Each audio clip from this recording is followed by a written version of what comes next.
Check one, check two. Blog Talk Radio. Here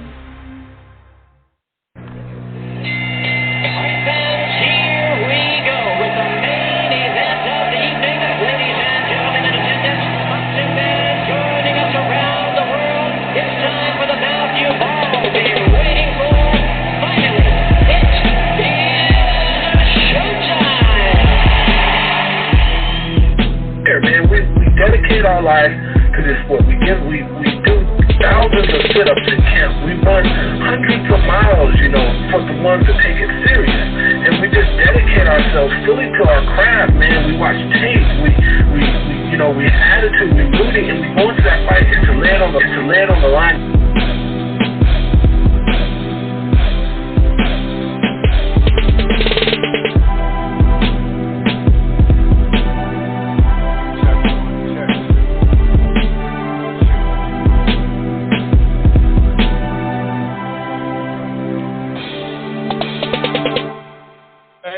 Boxing fans, this is the Rope a Dope Radio Podcast. I'm your host, Chris Carlson. We are live late afternoon, I guess early evening, where I'm at.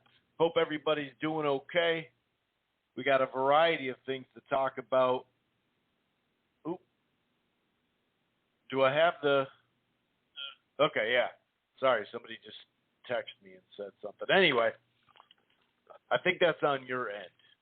I don't really have time to text you. Anyway, hope everybody's doing okay. Like I said, I had a pretty good weekend. We will talk about what unfolded on Sunday night. We're not going to go too deep on it. There was boxing gloves, 10 ounces to be exact. I suppose there was 8 ounces too. Once we had some welterweight fights and whatnot in that 140. So anyway. We're going to talk a little bit about the event. Like I said, a lot of boxing fans are torn on this. Some just hate Jake Paul and everything, it stands for because, he's able to draw a crowd based off his fan base that he built up on YouTube. Woodley did have him rocked. Did he do enough anyway to try to finish the fight? He didn't throw enough. He was talking really, really big in the rematch or talking about the rematch right when the fight was done. But in the fight, within the rounds, really didn't do enough to be like, hey, I warranted a rematch. I know there's a split decision, but that was a pretty garbage card. So we'll talk about, the main event, what's next. I got a couple of names I'm going to throw out there, including retirement, because he has been what I believe is trolling, but maybe he really is going to retire. We know that, he's been at it here, what did he say, like 4 different camps in 16 months. He was tired from the fight because he finally went round. So I think he's just trolling, but who knows? So we'll talk a little bit about the main event. We'll also talk about the undercard, Amanda Serrano. Her trainer, by the way, wow, what a dickhead, to put it lightly. Montana Love, and a couple other fights we'll talk about, just barely. Just to kind of talk about it, but not spend too much time. I'm also going to preview this weekend. We got a variety of cards. The one that stands out for me is going to be on DAZN. That's right, I said it. It's not Matchroom USA, but it is Matchroom on DAZN, a rematch between Mauricio Lara and Josh Warrington, part 2. And Warrington obviously got rocked. Will he come out with a different game plan?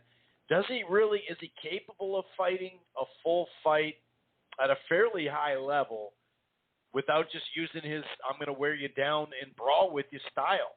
We're going to find out this weekend. Katie Taylor's on that card against, I think it's Taylor Hahn. Connor Benn and Adrian Granados kind of fills out the top of the card, the triple header. I really like this fight on this card, like as part of a card. As a main event, it's like, well, it's not bad. You know what I mean? I did write like a little prediction for it, I remember. But Ben Granados, we'll see how that works out. Connor, Ben is a guy that a lot of UK folks are kind of high on. Some not so much, you know what I mean? So we'll get into that. Like I said, there is some other action. I think, we got another September 5th. So, yeah, we got another Sunday card. That's here at the Armory. And then, of course, there is some more details that came out with Errol Spence's eye injury. It's hard to say good news, but given the detail in Coppinger's on ESPN, given the details on the article, some more information, I don't know, man. It might be a little less than some people thought. Some people are like, oh, he's not going to come back for a year. We'll talk a little bit about that. Also, Oscar Valdez, just finding out a little bit ago before the show popped on the PED. We'll give you a little bit more details on that. Of course, we'll go over some current fight news or maybe some rumor mill stuff. And, of course, we'll have our boxing Twitter segment where we read the tweets of the week and also expose fanboys and media members, especially media members, acting like fanboys with their Twitter account. So there is a variety of things that we're going to get into. Like I said, if you don't, like what happened on Sunday night, I get it. I'm not going to spend a whole lot of time on it, but I will cover it because I did watch it. If this is your first time listening to the Rope-A-Dope Radio podcast, welcome. It streams live right here on blogtalkradio.com/Rope-A-Dope Radio. However, you don't have to go to Blog Talk and Rope-A-Dope and download the show directly there or listen to the browser if you don't want to. You can find the platform on Apple Podcasts, iHeartRadio, Player FM, TuneIn, Stitcher, Spreaker, almost across the border, also part of the Grueling Truth Sports Podcast Network. While you're at it, why don't you head on over to thegruelingtruth.com. And one more thing. If you're thinking about cutting the cord or you have and you're not quite happy, I got something for you of interest. It's called DirecTV Stream.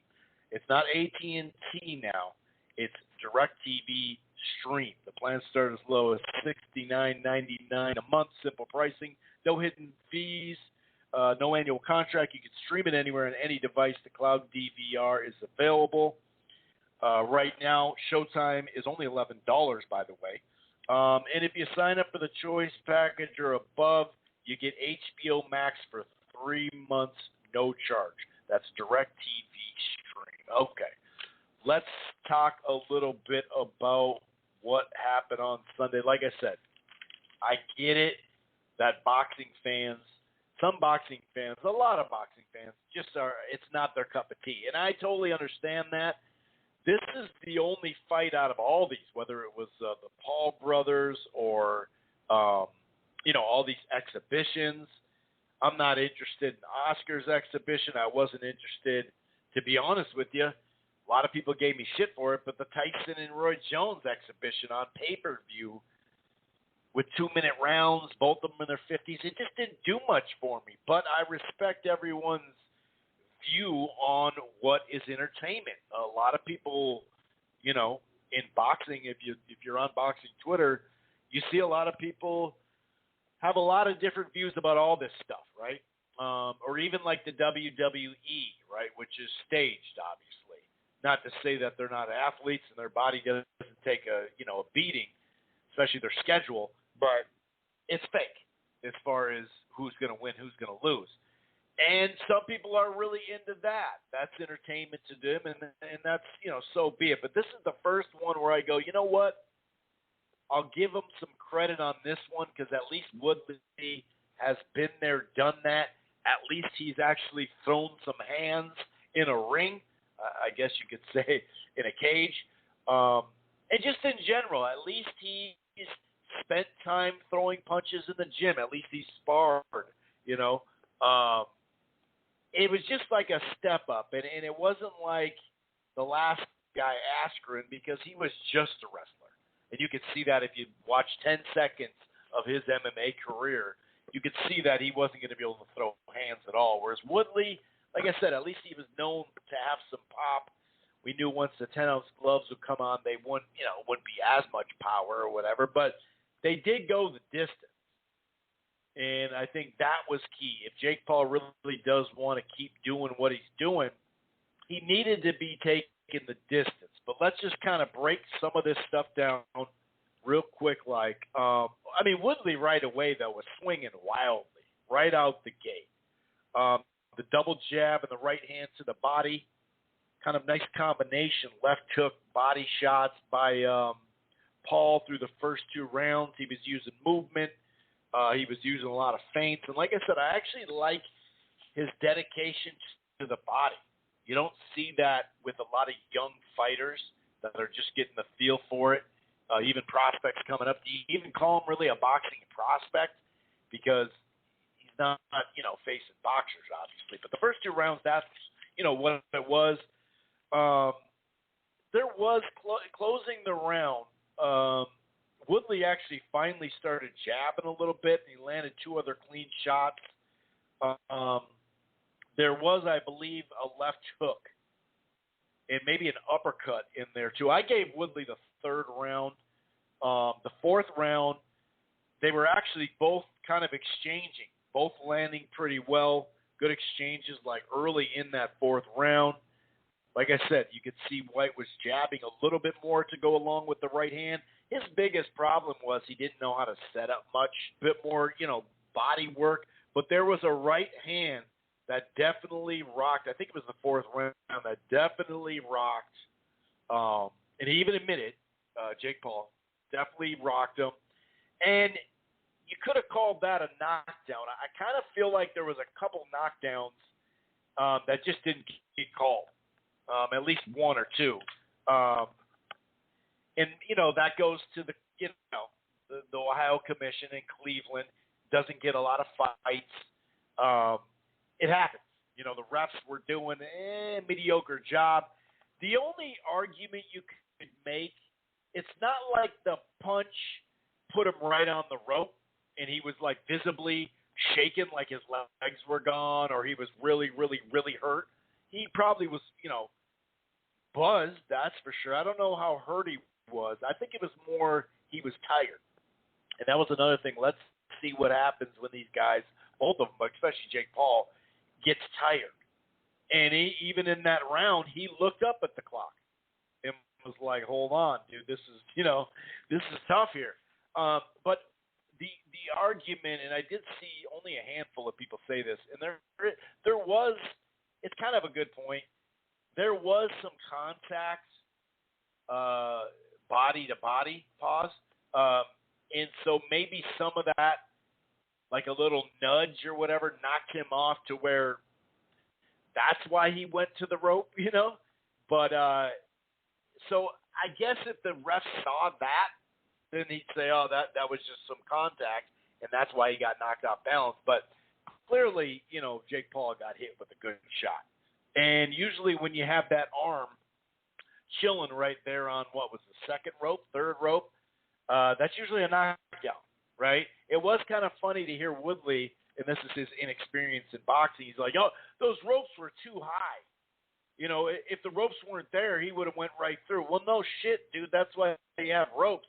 Do you want people getting knocked out of the ring and land on cement or wood, solid tables? I mean, you fight in a cage, dude. It was kind of funny. Like, you got to be 7 foot something, and then the ropes, then the ropes, won't hold you up. It's like, dude, that's what the ropes are there for. He kept saying that. It was like, okay, the ropes are too high. What do you mean they're too high, dude? You just don't. You must not box a whole lot. You know what I mean? Obviously. But then Jake pretty much took over for the fight. The 5th, the 6th, and the 7th.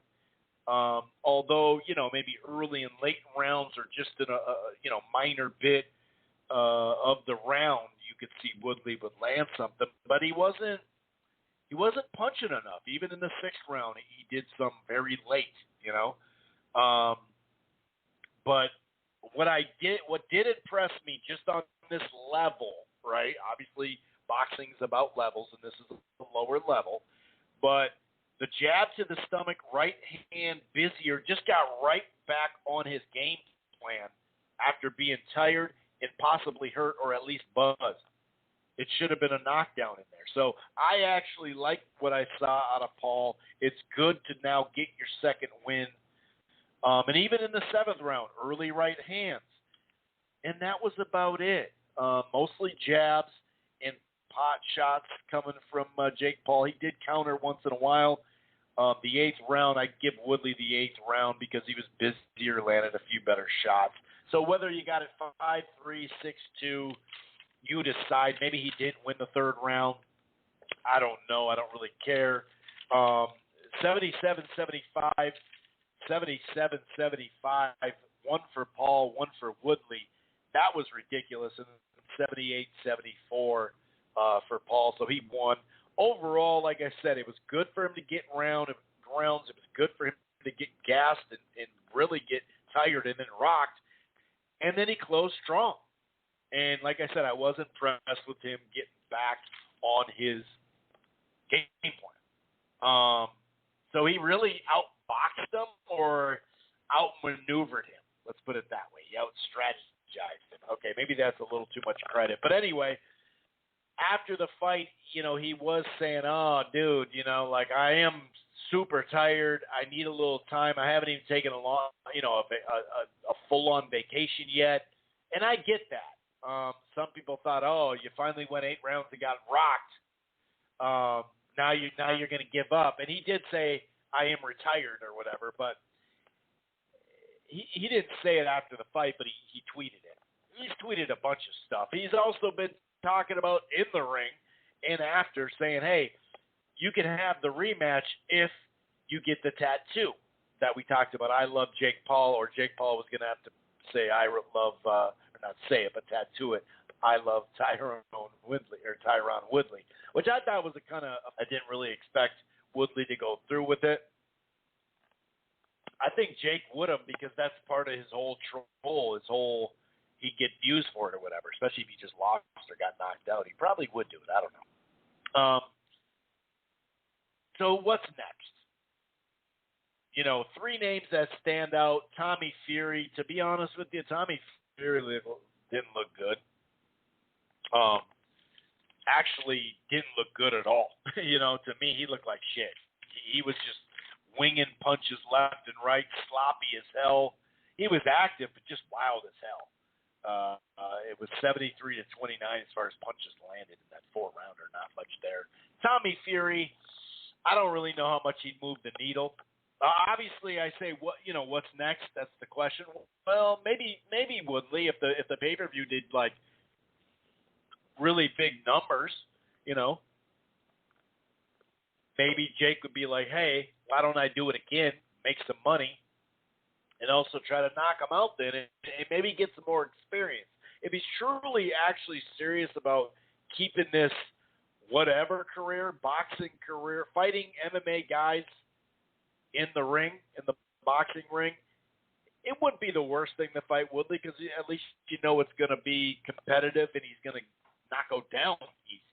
And I'm looking at it from a Jake Paul's perspective. I wouldn't buy it again. I bought it with 2 other people.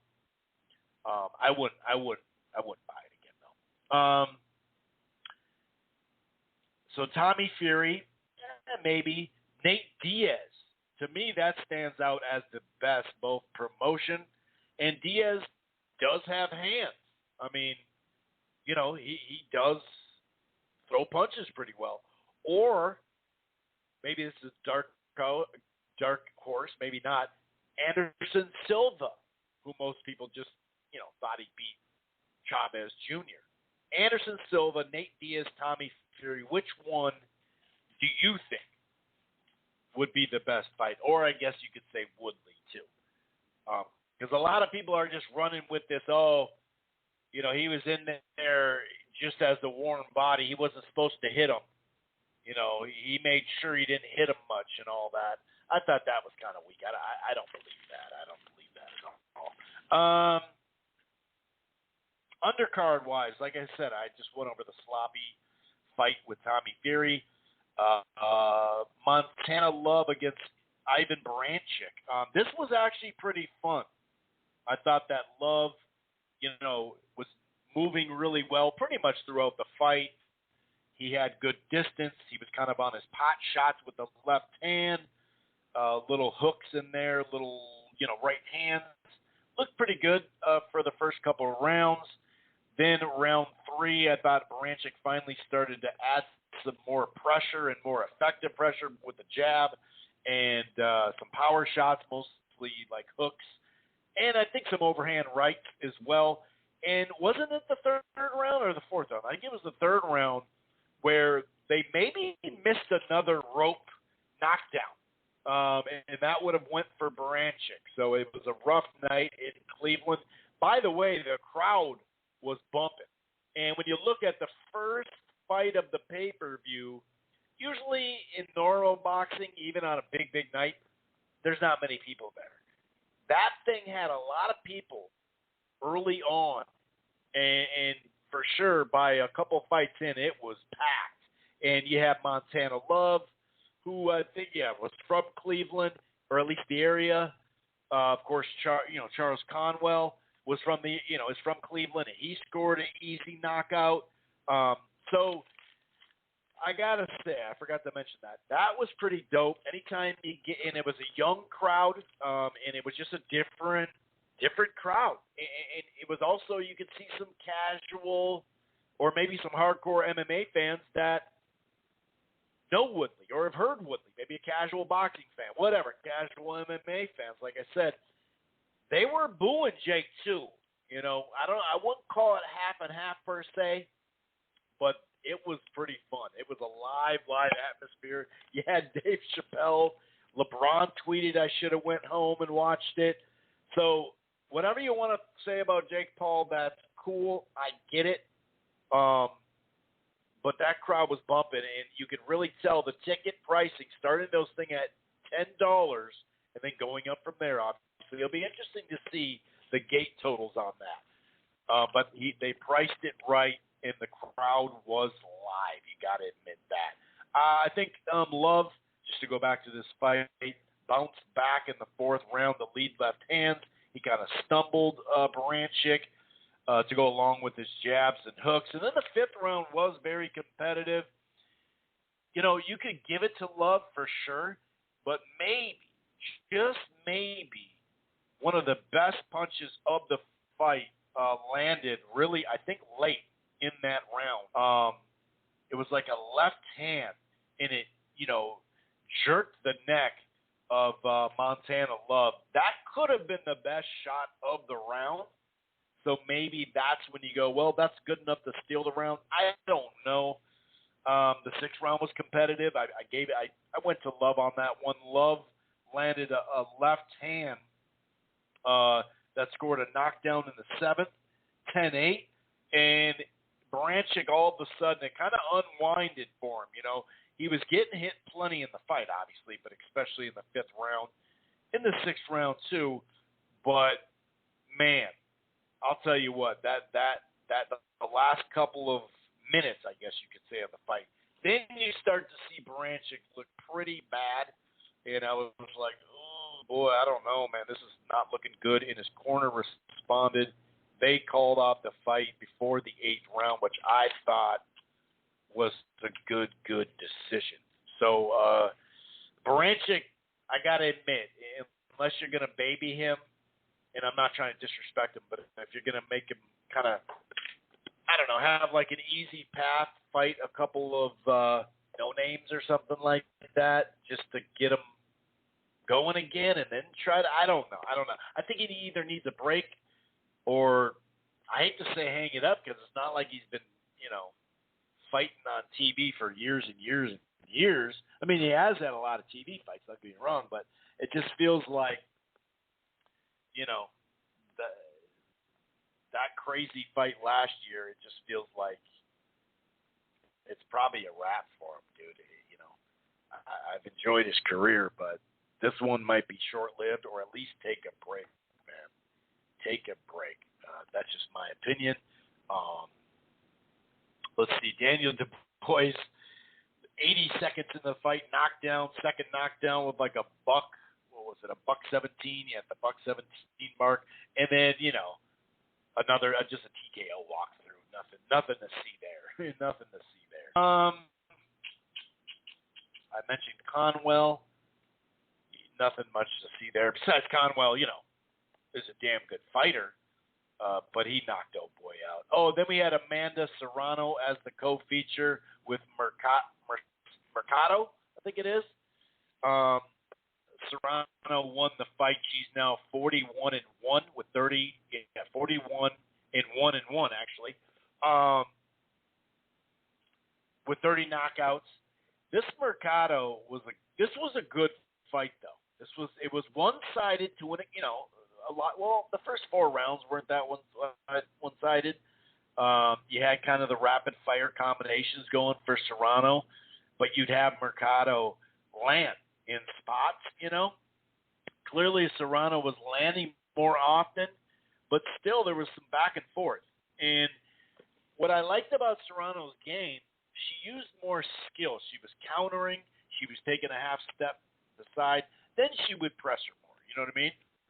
Because you could tell Mercado was just a solid fighter, and she respected it because sometimes when she would go too nuts, like as far as being, exchanging, she would get caught pretty clean. But that was kind of like once it got to like the 4th and 5th round, clearly the fight moved on the inside. 6th round especially definitely moved on the inside, and that's where Serrano just ate her up. And, more and more, 7th round, 8th round, you could see the damage was starting to add up. Still game, Mercado, but the damage was starting. Her face and her eyes were closing. Then on the last round? Right before the last round, like maybe, 10, 15 seconds, you got this douchebag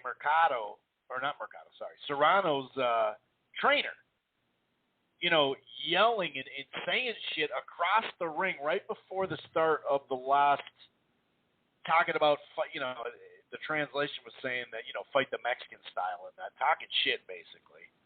And even post-fight, and I guess I didn't see the clip of this or anything, but from what I've seen on Boxing Twitter, people talking about it, that he was still talking shit when, Mercado, who was very game, solid fighter, I thought, is getting put into the ambulance. Is that true? If anybody has any video of that, what the fuck, dude? Let me know. What's that about? It's one I've seen some trainers talk some shit, but in the ring, standing outwards, like saying, hey, fight Mexican style or whatever he was saying. But then even post-fight, the hugs and kisses and, daps and all that, respect, nah, he was still, it was, I don't know, it just left a bad taste in my mouth. I understand boxing's a rough sport and, all that, but I don't know. I just thought it was kind of good. Anyway, that about wraps it up. Like I said, Anderson Silva, Nate Diaz, Tommy Fury, or Tyrone Woodley. I would pick Nate Diaz out of that bunch for Jake Paul. That's if he's not, in retirement. I think he definitely probably does need a break. And he said, I'm tired. He even said that in the press conference. I'm tired right now. Maybe I'll wake up and feel good, but, I'm not going to lose focus and all that, but I do need some downtime. And, 4 fights, 16 months, he's not used to training camp. He did talk about how his legs were faded. That's probably why he didn't feel 100%. He said that's probably why he wants to take a break anyway. I'm sure his team's telling him to take a little break, recharge, everything mentally, physically. And he talked about a 12-month camp. I'm sorry, that's a long fucking camp. 12-week camp. And usually the fighters that do 12 weeks, a lot of times that first month is just losing weight, getting the cobwebs out type stuff. I don't know if that was him. I don't know if he was like thinking, hey, dude, Woodley's a real deal fighter, at least. Maybe not, the boxer, obviously, but a fighter that clearly has experience and clearly stood up, to the punches. And you could kind of tell, I don't know if you could totally tell he had the same sit, he didn't have the same sit from Jump Street, but as the fight went on, like I mentioned, he got his second win. Even his counters fell a little short. Even his right hand fell a little short. He just wasn't able to give his 100% best. So what it is, on to this weekend. I'm looking forward to the Mauricio Lara and Josh Warrington rematch. You know, Warrington tried to land some other fights. One of them with Gary Russell. One of them was Zukon. That thing well, I shouldn't say he tried the Zukon one. That got a little weird. Did he drop his belt on that one? I think he did. Anyway, I watched the clip. I think it was like a 12-minute highlight reel clip of the fight, the first fight last night. And I had forgotten how dominant Lara was in breaking down this fight. I mentioned someone actually did Sam Maxwell beat Akeem, is it Ennis Brown? I think he got a decision, but a lot of folks were talking some smack about that decision, like it was, ugly, kind of not on the up and up. I did see a chunk of it. I didn't get to see everything of it, to be honest with you. But I don't know. It didn't seem like it was a clean win to me, so I'm glad someone brought that up. But, right now, if you look at the odds, Warrington is actually the favorite. You see him, what's the highest? I'm on ProBoxingOdds.com. Minus 164, that's FanDuel. That's the highest one.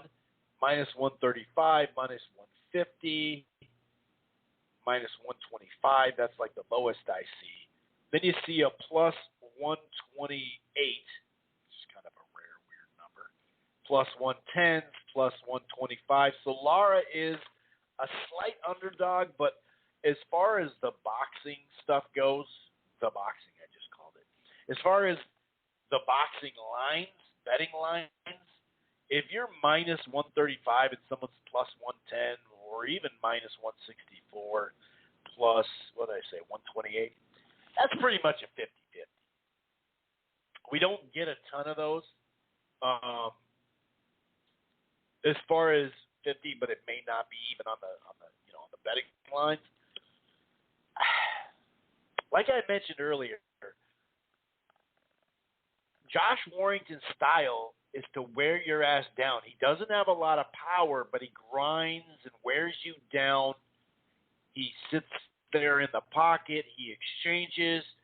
He has some skill. I'm not saying, a top-level skill. He does have some of that, but to me, he's really about grinding you down. I'm not going to look for him to try to outbox a bunch of people, nor will I think against Mauricio Lara. Now, I think we'll see maybe the most conservative approach that we've seen in a while, and maybe a little bit more patient. But then again, is that going to be the best style for him to fight at a top level? You got to at least say Mauricio Lara's, a top level at the weight class. Maybe going in, people didn't think that, but hey, I don't know. I mean, I see the fight going earlier. I kind of see early in the fight, in the early goings, whether that's 2-3 rounds or whether it's maybe halfway. I don't know. But I think Warrington actually won't look, I guess, as bad as he did in the first chunk of that fight. But I feel like the same thing's going to happen. It just may take longer. Because I feel like Warrington has that one true style. And maybe I'm wrong, and he's going to prove a fair amount of us wrong on this one. But that's kind of his style. We're going to exchange. We're going to go blow for blow. Will he maybe take a half a step back? Will he maybe, throw a jab or kind of keep some sort of range or just be more cognizant of, hey, okay, I can't just slug with this dude because, oh boy, is slugging me. I mean, the left hooks to the body, the left hand, like, dude, he was just working his ass. He really was. It was a dominant performance looking back at it, and I kind of remembered it being dominant, but it just felt like, wow, that was even more dominant than I remember. And don't get me wrong, he got knocked out. And this fight was a while ago now. Not so long where it's a year or even 10 months or something like that. That was back in February, I believe. So I guess, it was about, I'm looking at it right now, it's almost 7 months. I don't know, man. I got to admit, I think Lara's going to win again. I kind of feel like it's going to be more two-way on this one. But yeah, to me, I mean, Lara hasn't lost in a handful of years, and when you look at the guys he lost to, it makes you go, what the hell? And even, I mean, look at that's what's crazy about it. Look at his record. Go on BoxRec right now. He lost to this Chavez dude who was 5-1-1. That was a little over 3 years ago, right? And then he lost his first fight ever in a split decision. I never saw the fight. Carabino. So was that a bullshit decision or not? I don't know. The guy is young, though. He's 23. Bronco is his nickname. I just saw that. It's not like he's known for having a great record. It looks, obviously he's got power, but man, I mean, here's Warrington, only with 7 KOs, but 30 wins, having faced, Galahad, which plenty of people thought he lost that fight, Lee Selby, Carl Frampton, even a faded Kiko Martinez, but that was actually a really tight fight. There's just more names on his record. Shit, even a Randall. Oh, this is Rendell Monroe. Forget it. God, he's been a pro for a while. I didn't realize he was a pro for so long. And maybe that's the problem. He's now just kind of, he has been in some tough fights, and maybe his confidence got a little shocked in that Galahad. A little shot. I don't know. But I'm gonna go. Like, I wouldn't be completely shocked if Warrington won this fight. You know what I mean? I mean that's. I guess he is the favorite, but I don't know, man. I kind of feel like the same thing is gonna happen. I do. I kind of feel like the same thing's gonna happen.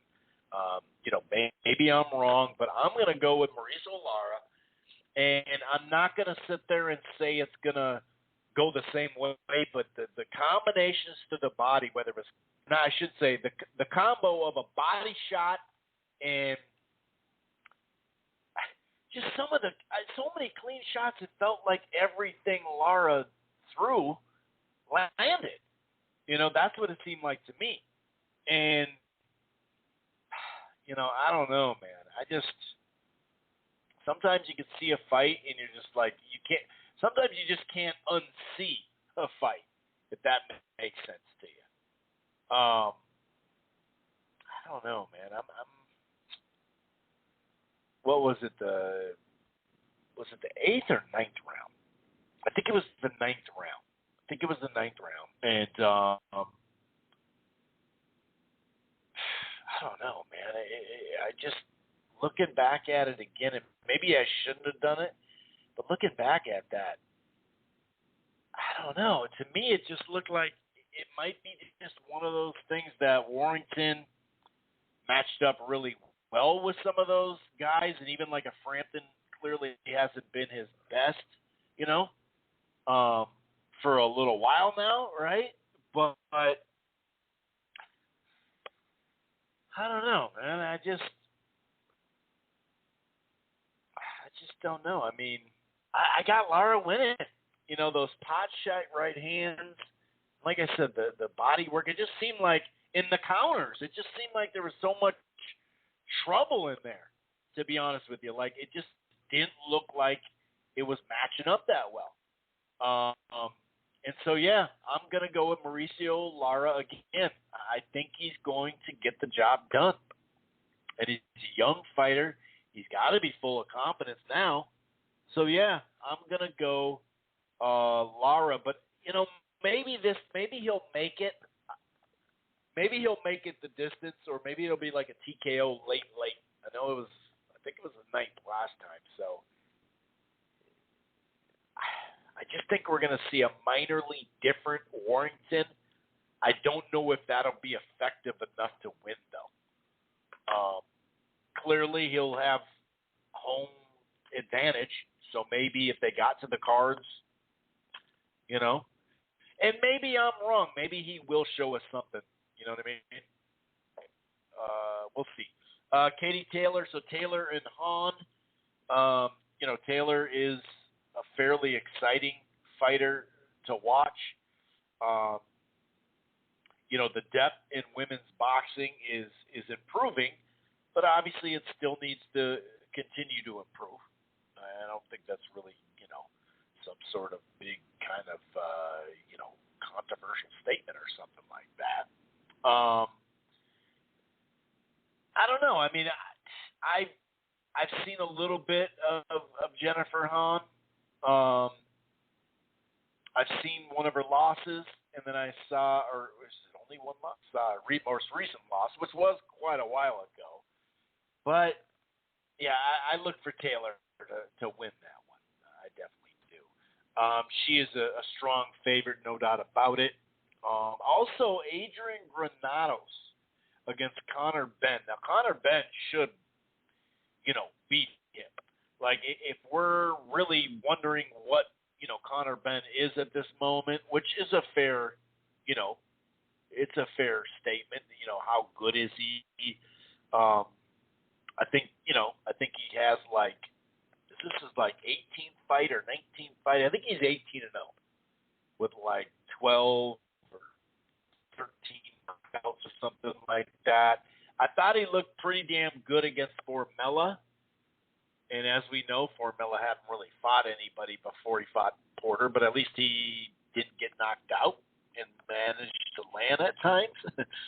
Samuel Vargas wasn't much to take in that fight, but Connor Benn did take advantage of it, though. All right, so you got a guy that's getting used to getting knocked out. All right, but beyond that, right? How much can we look into Formella? Because beyond that, he has fought really no one of note. So it is kind of a shaky. Do you look at the recent stuff? And he did get COVID. So maybe he just, he feels fine, but you never know about that. For Granados, from the sounds of it, the first time around, he had a full camp. I'm assuming he got another full camp or pretty close to it. I can't remember when this damn fight was supposed to be. Was it in? I think it was was it the first week of July? No, I can't remember now. There was another fight that got canceled. Yeah, I think it. Yeah, I just can't remember exactly. Maybe it was it July 31st? Was it a month ago? I can't remember now. I think it was longer than that. But my point is with. So I still think it's a good fight. I do, like I mentioned earlier, like that it's part of this card and not the main event per se, right? In his last fight against Sanchez, though, Granados didn't look good. And, at 140, it fits him a lot better than 47. He had a very competitive fight with Easter Jr., who's a respectable fighter. Danny Garcia just wiped the floor with him. But other than that, the Porter fight was competitive. The Broner fight, really competitive. I mean, he's been in some competitive-ass fights. And, at some point, you could say shot worn, right? I mean, what's his best win lately?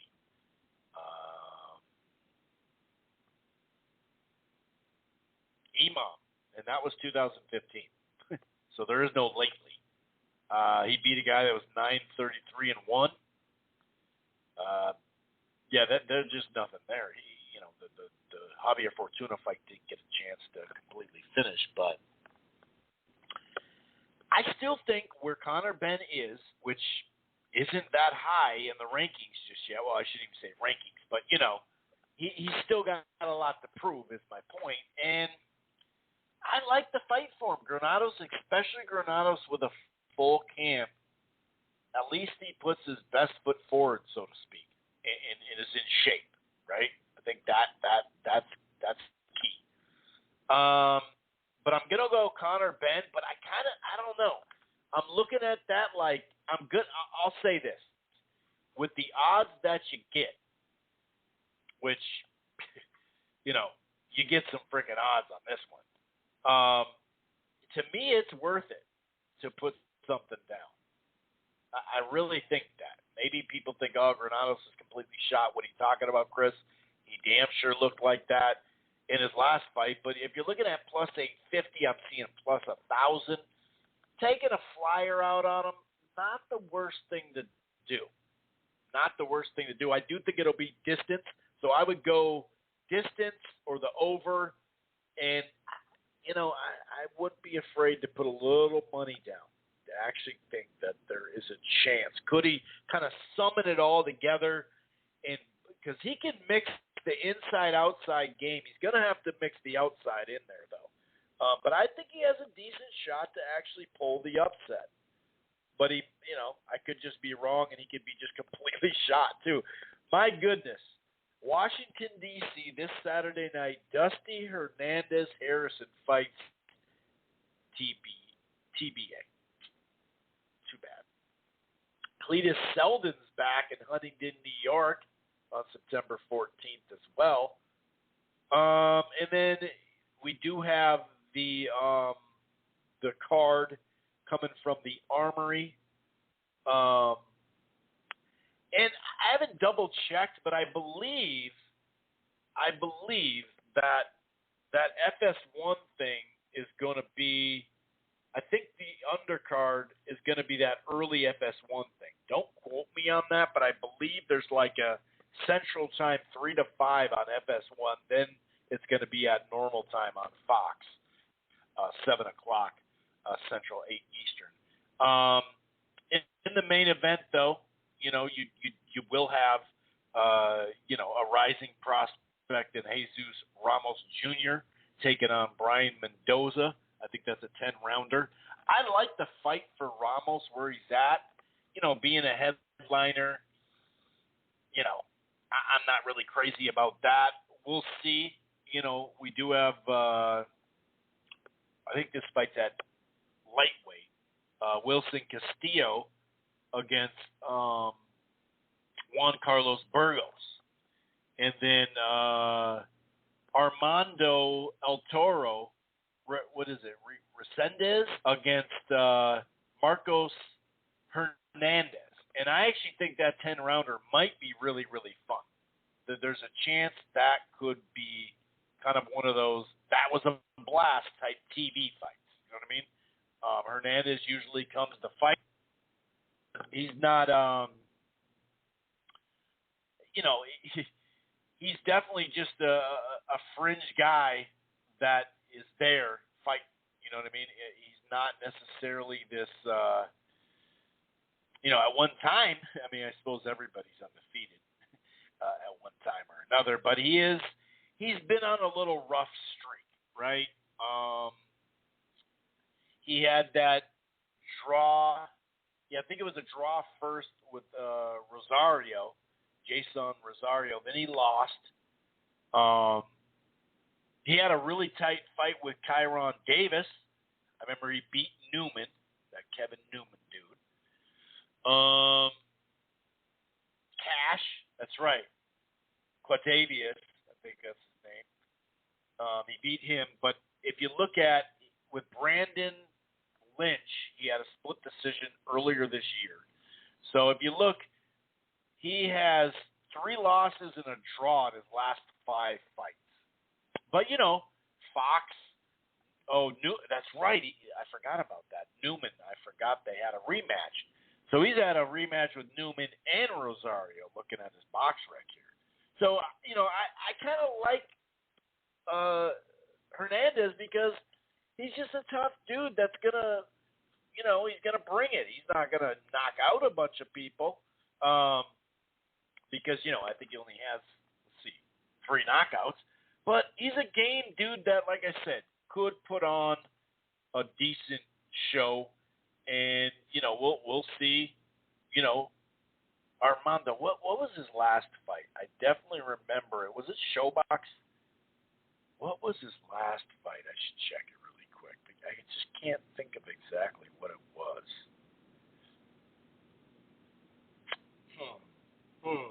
What the hell was his last fight? All right, let me check real quick. It was... Okay, so that was in April against Madeira. He's 12-0, 8 KOs, but man, he really hasn't fought anybody. I say beyond that last fight, but I can't sit there and say that. Oh boy, is like a really good fighter that he fought. So I would classify this as a good, solid step up for him. Hopefully this prospect veteran stuff works out pretty good for this card. I actually, unfortunately, have a prior engagement that night, so I actually can't go, unfortunately. But, I hate to miss the frickin' card here. But, it is what it is. Hold on. What the hell? I'm going to actually...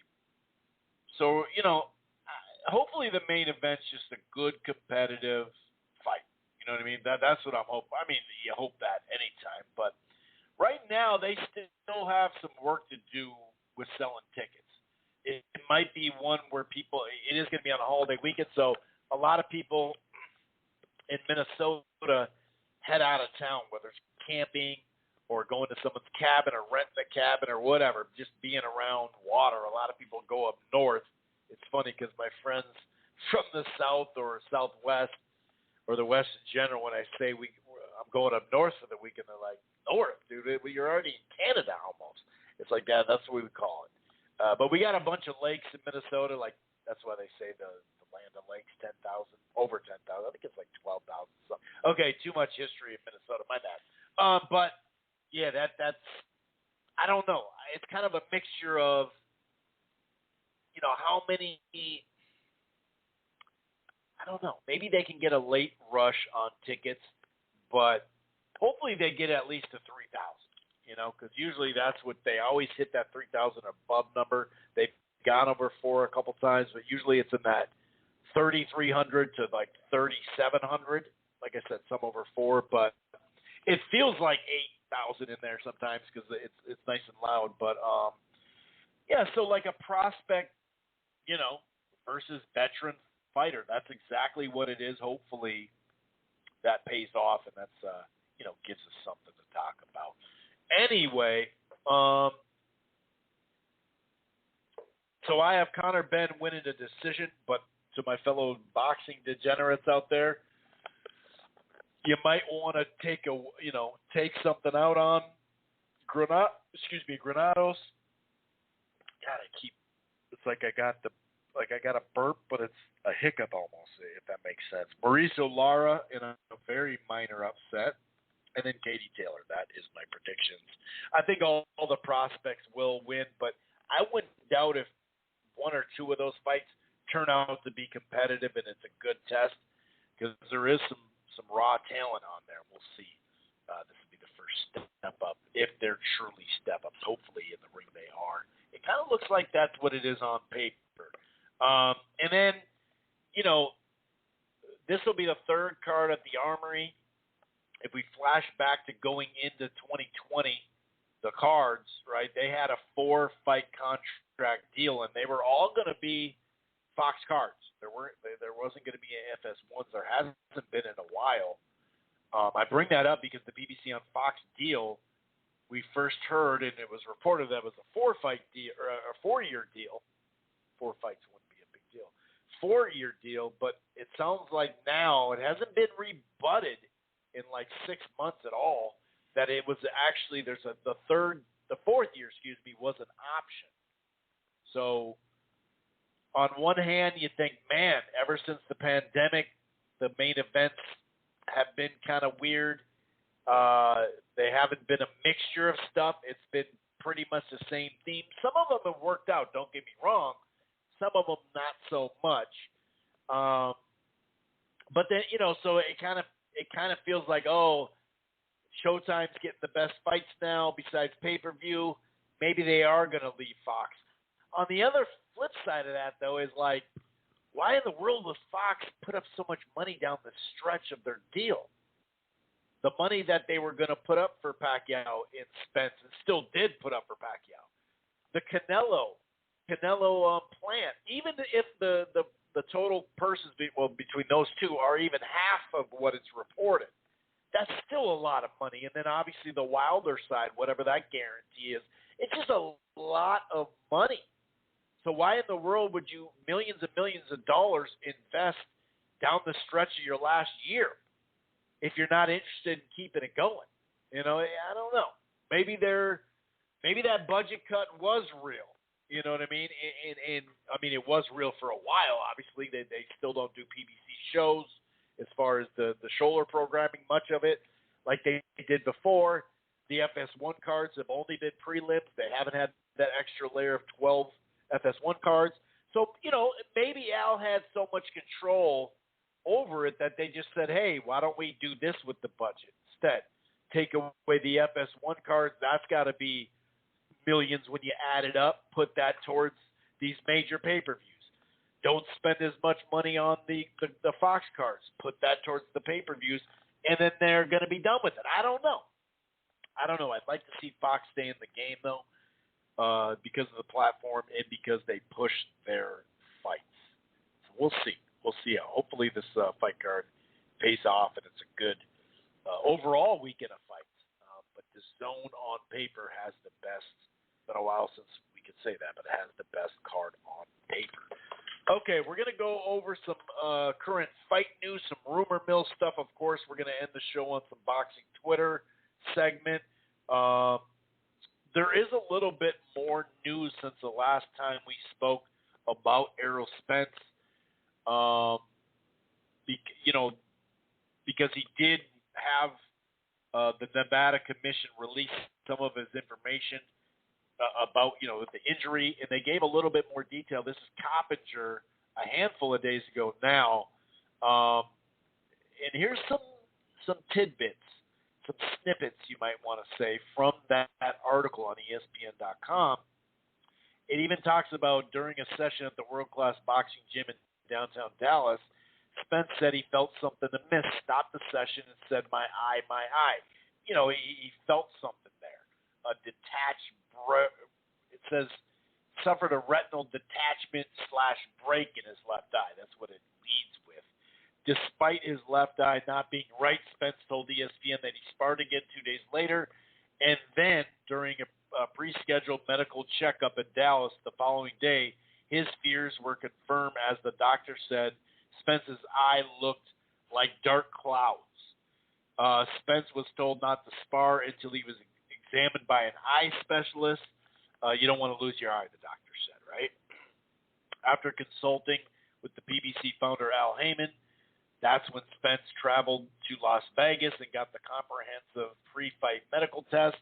The eye exam was conducted on August 9th by Thomas F. Kelly, Dr. Thomas F. Kelly, who told him he couldn't fight and reiterated, you got to get this fixed ASAP.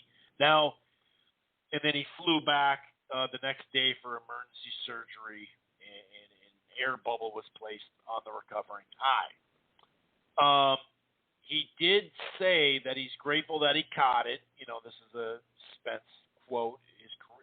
It's a career-ending injury for other boxers. A lot of them don't get it checked up. Even if this would have happened earlier in training camp, I would have still tried to spar and things like that, and it probably would have damaged it permanently. I'm just grateful it happened when it happened. I caught it sooner than later. Because they said that the way it looked, where does it say here? It says the doctor, it's been kind of a mixture of what the doctors say on this eye injury. There's a possibility, obviously, maybe the doctor said that he believes that the injury could have stemmed from the accident. But between 2 full training camps and 1 fight in December, it's possible that the retina just finally broke. This is what he also said. The doctor said it did have a little curtain, not in my. Oh no, Spence said I did have a little curtain, not in my eyesight, but in my peripheral, like a shadow. I was seeing that after sparring like that, and me being a boxer, being young, whatever. I didn't want to say anything about it, but then the doctor asked me if something was wrong with my vision on the left side because my left eye looked like a shadow. Retina detachments first compromise peripheral vision before moving to the center, and they discovered it when it was still on the peripheral. And so, they're saying now that actually really, really helps that he caught it there. Now, whether that means he's going to be back in 6 months, 9 months, a year, I don't know. Better than what it was, or what it could have been, I should say.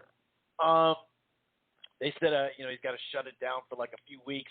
Then he can start walking, start exercising, and then start to get back in the gym. We'll see how long it'll take him to spar.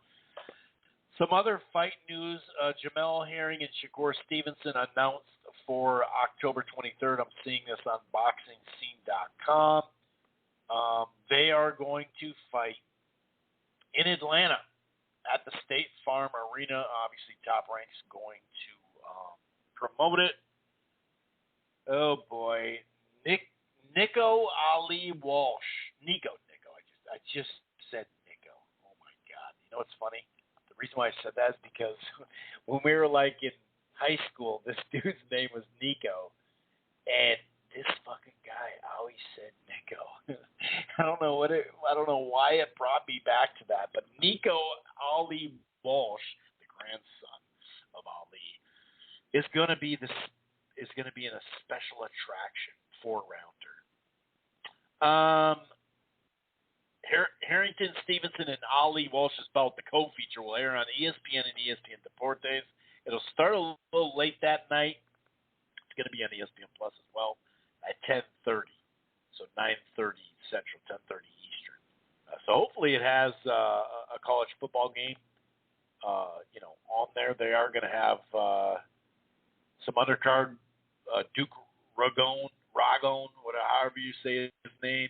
He's going to be on the undercard.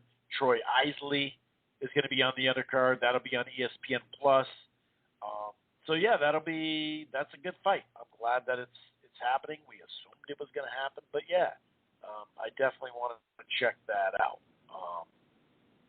Atlanta, this is what Ali Walsh says. Atlanta welcomed my grandfather with open arms, and I was honored to fight there on a major world championship card. When Top Rank said I'm fighting in Atlanta, I thought my grandfather lighting the Olympic torch, and then his bout against Corey.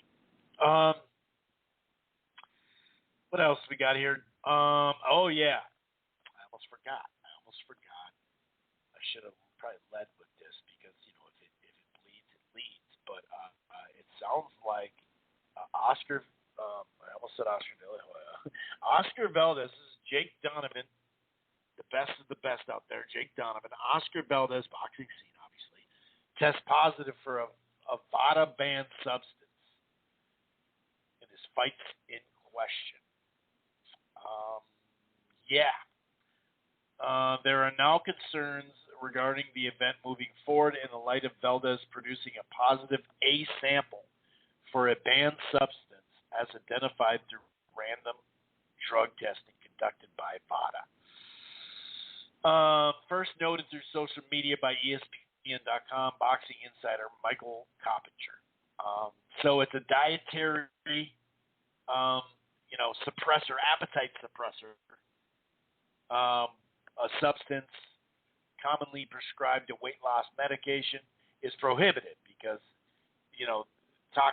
when you think about common, this also, and this is alleged because we haven't seen the B sample, of course, but how many B samples have come back different?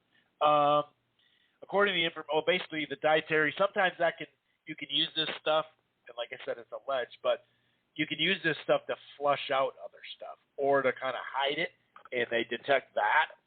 I don't know. We'll see. According to the information obtained by Boxing Scene, the detected amount was a low concentration, though still enough to be flagged by about a zero-tolerance policy. Based upon my experience and after discussion with Mr. Valdez, I have a fair idea where the substance came from, more than possibly from an otherwise incuit, what the fuck?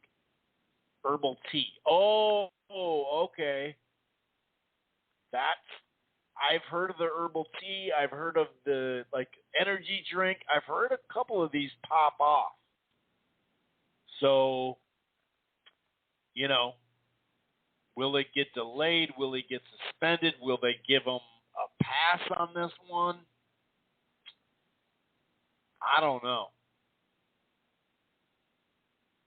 I don't know. The event is scheduled to move forward, though the status is understandable in jeopardy, with the current developments. As in the case with all drug testing matters, Valdez has the right to call for a B sample to be tested. Alternatively, his team can move forward with a hearing, at which time they will have an opportunity to prove contamination or other means other than intention by which the product in question was ingested. So, we'll see. We'll see how that goes. I don't know. So yeah, just like I said, I'm just gonna kind of go through it. Someone texted me saying that Paul didn't even land anything, just some jabs. I actually screenshotted the show stats. So jabs were 36 to 11. He landed 30% of his jabs, 36 to 11. 41 in favor of Woodley. We're talking about power shots. 41 to 35, not a big difference there. So total of 71 to 52. But dude, 22 to 6 on the body shot. So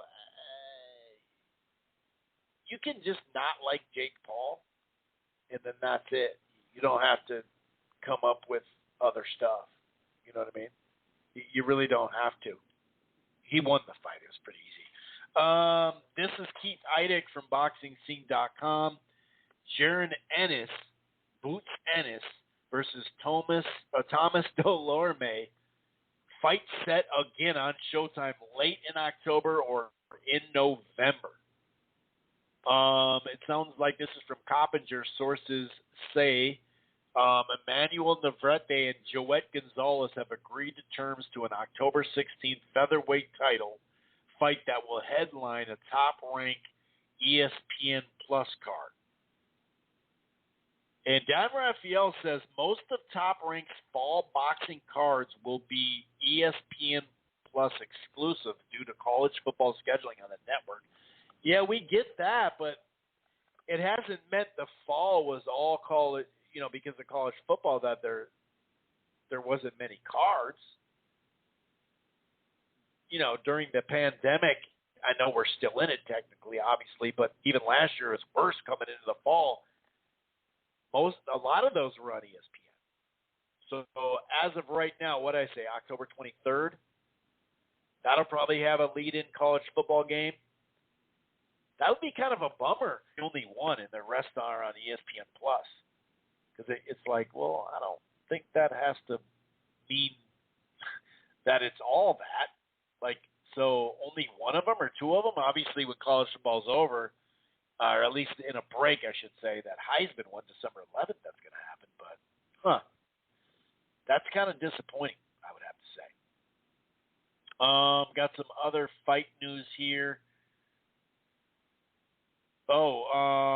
This is Tim Tszyu, the unbeaten prospect contender, 154. He said, this is a quote from him. I'm coming for the whole PBC roster. He fights at 154. I'll fight Tony Harrison before the world title. Just take him out. Then Brian Castano, Jermel Charlo. I want all the PBC fighters one by one. Well, that would be fun. That would be fun to watch him do that. or at least attempt to do it. The WB ordered a fight, WBA, they're starting to order more fights. We talked about that. The WBA ordered a fight between Lee Wood and the WB, what is he, regular or something, and the interim title holder, Michael Conlon. That's what President Gilberto Mendoza told ESPN. If no deal is reached by September 27th, a purse bid will be ordered. And then the winner will be ordered against Leo Santa Cruz, too. So either he fights them or not, but I like the combination of ordering the bullshit and then making that a mandatory. I think that's what I really hope that they continue to do. This is from IFL TV. Eddie Hearn has declared that he wants to make Adrian Broner versus Conor Benn, assuming Ben wins, on Saturday, in December or early next year. He said he's discussed numbers with Luis de Cubas on behalf of the PBC, intends to keep trying to reach a deal. Good name for him. I'll say that. More WBA stuff. Gervonta Davis has vacated his 130-pound WBA belt. According to Coppinger, this is Gilberto Mendoza once again, as far as telling Coppinger. He'll be granted permission to keep his 135 and 140 until his next fight. Then, within 48 hours of the conclusion of his fight, he'll relinquish another title. So whether it's 140, 135, he's going to have to drop them. You know what? It happened a while ago, but allegedly Jermall Charlo had a run-in with the waitress where the waitress alleges a lot of things. He did get arrested. He did get let out on bail. This is from Jake Donovan's story filed on alleged incident regarding Jermall Charlo, who responded to the arrest warrant surrounding said matter. This was back in San Antonio in July. Charlo was out on bond in a legal team of belief that this case, which was intended to advance, or wasn't intended to advance this far, will be dismissed. He's out on a $5,000 bond. They alleged, that he like pushed and shoved and mean mugged, I guess, and shoulder shrugged people on the way out, talking about an alleged tussle or something. Also mentioned that he took some servers' money. So, I can't sit there and say I know exactly what happened here. TMZ, I think, was the first to report it. His attorney, Kent A. Schaefer, this is what they emailed Jake back with. Or maybe it wasn't Jake, but I represent Jermall Charlo, and I just saw your story regarding this case. I want to make clear that Jermall stole no money from anyone at the club and made no threats towards anyone. When they ran his card, it was declined.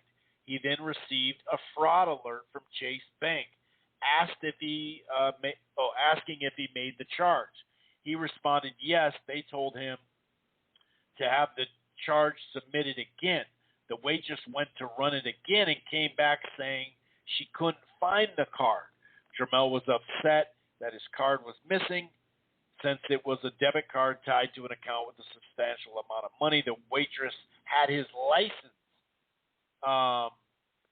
And the license was right around the money, supposedly. So the waitress had his license sticking out of a portfolio, and he took the license back, saying he didn't want her to lose that too.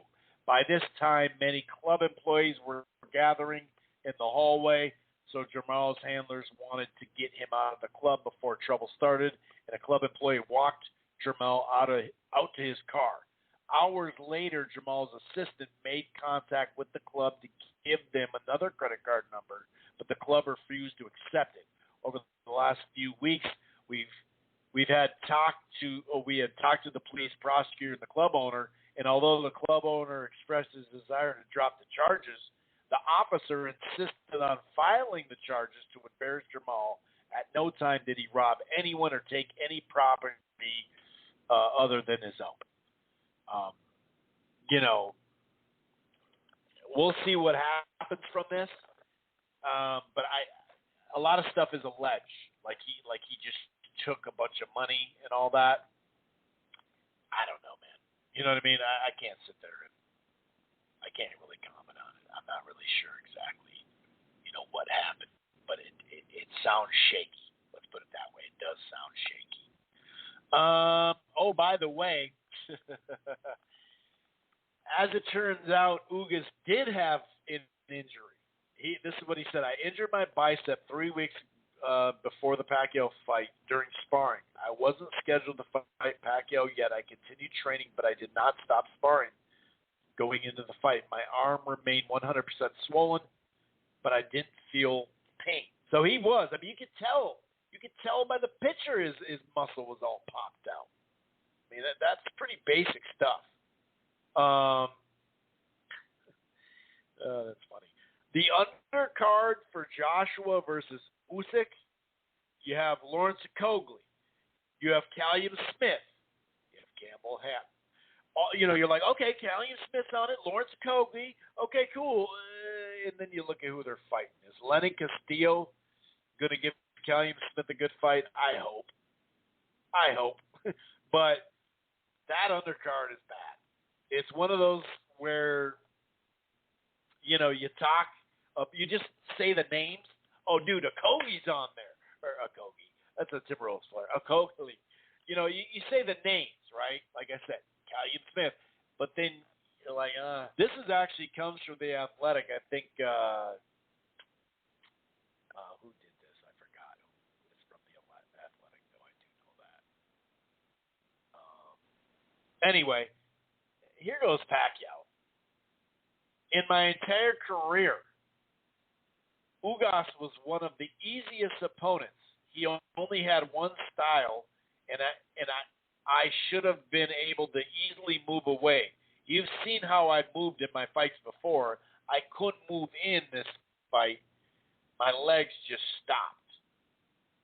Just say you had leg issues. We already heard that. But to sit there and say Ugas was one of my easiest opponents, it's just I couldn't move. It's kind of like, well, if he was so easy, come on, dude. That was weak. I think that's about it for news. We'll get to the boxing. Here's some other news. Keith Eidig has been told that the Matchroom USA DAZN show that had been planned for September 18th will likely not take place. It was supposed to be Mikey Garcia against something. I don't know. So that's June, July, August, September now. So that's 4 months without a Matchroom USA card. Interesting. Okay, let's get to boxing Twitter, and then we'll get the hell out of here. There might be another fight news item. We'll see. Oh, boy. Clarissa Shields. Woodley won, not arguing with y'all delusional motherfuckers tonight. You're delusional. He did not win. Shields, you're just biased on that one. I'm sorry. Boxing is embarrassing. Jake Paul embarrassing. When will this circus end? Dan Raphael actually said, I couldn't disagree more. He puts in the work, comes in shape, fights hard. He's a novice, sure, but don't hate on him because he sells out arenas and sells pay-per-view. There's a place in the sport for him without a doubt. Go back and look at the ratings on Fox for celebrity boxing. People will watch fights as long as they know who the fuck is in them, no matter what level. Jake Paul finally got hit back and said, I'm going to take a break from boxing. My body needs rest, right? Yeah, I think he was like, ooh, yeah. Seeing MMA fighters try and box and struggle to find success against Jake Paul makes Conor McGregor's performance against Floyd Mayweather 100 times more impressive. He also had boxing in his background. Sonny Edwards, and this is the funny shit that you're just like, dude, just don't like Jake Paul. It's fine, dude. Just don't. That's fine. Just watch 1 minute of Jake Paul versus Woodley. There is 0% chance that Woodley was allowed or even tried to win. Argue with yourself. Well, clearly he landed a good shot, so he tried to win, but I just think that's really silly. I think that's stupid. This is Raging Babe. Serrano's trainer is being roasted on social media. It's taking away from Amanda's moment and performance. That's too bad. Women's boxing is hard enough. Mercado posted something on her IG too. She was being carried into the ambulance, and he was still taunting. Damian Lillard, he always has the crazy tweets. I like that he loves. I love that he loves the sport. He's a popular guy, but some of the stuff, dude. Jalen Rose too, right? Lomachenko and Canelo. Like, just who do you want someone to fight? You're gonna what? Didn't he say Crawford? Or who did he want though? He wanted to fight Loma and Canelo. Was it Crawford? Who the hell was it? Or was it Gervonta? I don't remember. Steven Espinoza. God, I can't talk. Congrats to Jake Paul. At the end of the day, he winning fights. He's winning fights. Let's get Andre Ward out of retirement. What's up, Dre? I know your ass been in the gym. Hey, make your money. Come back, but nah, that ain't happening. Three of the most energetic crowds I've seen this year: Atlanta, Cleveland, Minnesota. Leave those dead casinos behind. More of this. Yeah, I mean, if it makes sense, I agree, but it's not just for sure. Let's just do that. It's like, This is Breadman. This is the area of lost momentum. This is the era of lost momentum. Most times after a career best victory, the fighter gets cocky, lays an egg in his next fight, takes off the rest of the year, or starts making crazy pay demands. It's like clockwork. Only 10% strike hot irons. The 10% struck hot when iron, strike hot irons is what he, strike when the iron's hot. I don't know where he got this 10%. He could just say not enough people, not enough of them strike when the iron's hot. He's making a good point, though. Look at Teofimo. Look at a variety of fighters, actually. But the 10%, I don't know where you're getting that number, but whatever. This is some quotes from Bob about the upcoming, Crawford Porter purse bid. I don't know what TGB and PBC will do now that they agreed to Canelo and Plant for pay-per-view in November. They may not want to do another pay-per-view right after that. Both sides are crunching the numbers over the bout because Crawford has struggled mightily to generate pay-per-view buys and the three-division champ, blah, blah, blah, blah, blah. It's expected that both Crawford and Porter will seek $5 million apiece, which would require total buys to exceed 200,000. One official speculated that the winning promoter should stipulate in the deal that Crawford must perform as an eager participant in publicizing the bout. Aram said he still believes – this is Pug. That other athletic one was Pug too, man. Pugmire, I forgot. Aram said he still believes it's possible top-ranked PBC to strike a deal to stage a joint, ESPN Fox. The most likely date for this bout is December 18th. An industry expert said, yes, Top Rank appears to have little incentive, for the bout. And yeah, I mean, so they're gonna. He said $5 million piece. They're gonna put up $10 million for that, and obviously the fight's gonna cost more than $10 million anyway. But it is funny that he said in here that the total buys would have to exceed 200,000. If they're both getting $5 million and have to exceed 200,000, then 225 or 250 or 275 isn't as bad as a lot of people think. Then I mean, if that's what they're saying, the boxing media landscape is weird as fuck. Jake Paul fighting this weekend. There is zero buzz for that.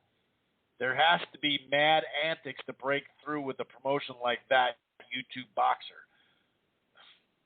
I feel like YouTuber boxing went parabolic and then plummeted like an altcoin. It's so funny because what he doesn't get, and this is Woodley, I mean, I think he understands it, but what he's failing to tweet or sounds like he doesn't understand it, is they're not going for boxing fans, dude. They're not going for hardcore fight fans. Hardcore fight fans know all these boxing events anyway, whether it's, an exhibition or not. And I saw it being advertised on every single YouTube video I watched the fight week. The shit you say there's no buzz. A lot of people who even watched the event don't. It's funny. A lot of people dumped on it, but then watched it. A lot of people weren't going to sit there and be all excited fight week for it because they were probably going to get dragged on Twitter, you know. So it's kind of this like, and not only that, but you can't just tell on boxing Twitter if an event is popping anyway. Yeah, sure, you can see a little bit, but a lot of them are just hardcore fight fans or just complete fanboys that love like a fighter or a handful of fighters, and that's it. So they're kind of clueless anyway. So to sit there and say there's no buzz, where are you looking for buzz for like Generation Z? Are you looking on boxing Twitter? They're not there.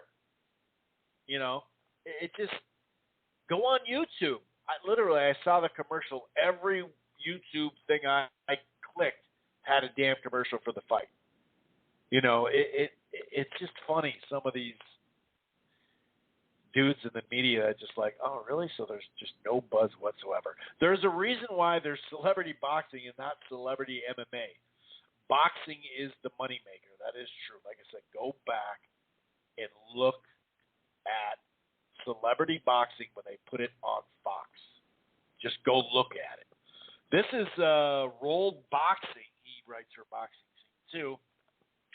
Kazuto Ayoko fights Francisco Rodriguez at 115 Wednesday. It will be his sixth straight fight against someone rated top 10 in their class by TBR Board or Ring Magazine, along with being a clash of former partially united 105 titleist. He's 1-4 in his last 5. So yeah, definitely check that out. Check that out for sure.